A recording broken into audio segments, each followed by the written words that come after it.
Che cosa hai pensato quando mancavano pochi secondi al fischio finale, un pareggio che non vi aspettavate e hai visto la porta vuota? Niente, di tirare è un tiro che avrò fatto 1 miliardo di volte in allenamento, quindi ero abbastanza tranquillo di metterlo dentro.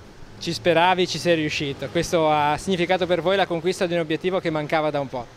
Sì, esatto, no, soprattutto quello ovviamente era il momento.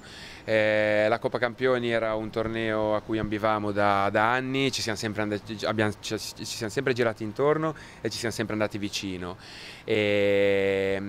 Purtroppo non eravamo mai riusciti a portarla a Chiavari, adesso ce l'abbiamo fatta, quindi siamo contentissimi. Com'è stato il cammino in queste fasi finali? Ma il cammino è stato netto, abbiamo incontrato squadre assolutamente di livello.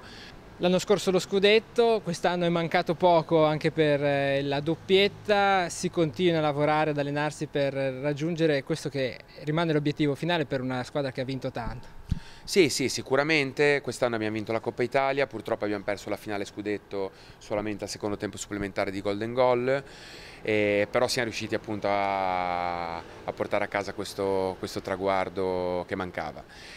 Ora sicuramente prenderemo un po' di pausa e poi inizieremo a lavorare per la prossima stagione. Esiste anche un sogno che riguarda tutto il territorio.